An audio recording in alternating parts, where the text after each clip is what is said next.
Hello guys, good evening. എല്ലാവർക്കും good evening. അപ്പോൾ ഞാനും എൻ്റെ ഡിയാൻകുട്ടനും കൂടി ചുമ്മാ ഇങ്ങനെ മുറ്റത്ത് ഉലാത്തിക്കൊണ്ടിരിക്കുകയാണ്. ഇവനെ ചെറുതായിട്ടൊന്ന് കരഞ്ഞു.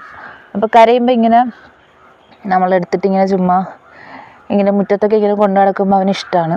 അപ്പോൾ ഞാൻ വിചാരിച്ചു അത് ചുമ്മാ ഒരു വീഡിയോ ആക്കാമെന്ന്. അപ്പോൾ അതുകൊണ്ട് അങ്ങനെ വീഡിയോ എടുത്തതാണ്. ഇതൊക്കെയാണ് ഞങ്ങളുടെ മുറ്റം. വീടിൻ്റെ പരിസരമൊക്കെ ഞാനൊരു ലോങ് വീഡിയോ ആയിട്ട് ചെയ്യാം കേട്ടോ. ഡിയാൻകുട്ടന് ഈ ലീഫിൻ്റെ കളറൊക്കെ ഇഷ്ടപ്പെട്ടപ്പോൾ ലീഫിൻ്റെ കളറൊക്കെ കുട്ടികളിങ്ങനെ കളേഴ്സൊക്കെ ഐഡൻറ്റിഫൈ ചെയ്യണ സമയമാണല്ലോ. അപ്പോൾ ഇങ്ങനെ നോക്കിക്കൊണ്ടിരിക്കും. അപ്പോൾ ഭയങ്കര ക്യൂരിയസ് ആയിട്ടൊക്കെ നോക്കുന്നുണ്ട് ലീഫിൻ്റെ കളറൊക്കെ. ഞാൻ കാണിച്ചു തരാവേ. ക്യൂരിയസ് ആയിട്ടൊക്കെ നോക്കും. ഇപ്പോൾ ഒരു കൈ വെച്ചിട്ട് എനിക്ക് വീഡിയോ എടുക്കാൻ ഇച്ചിരി ബുദ്ധിമുട്ടുണ്ട്. അവനിങ്ങനെ ഇവിടെ ഒരുപാട് പച്ചപ്പും കാടും പടലമൊക്കെ ഉള്ളൊരു ഏരിയയാണ്. അതുകൊണ്ട് തന്നെ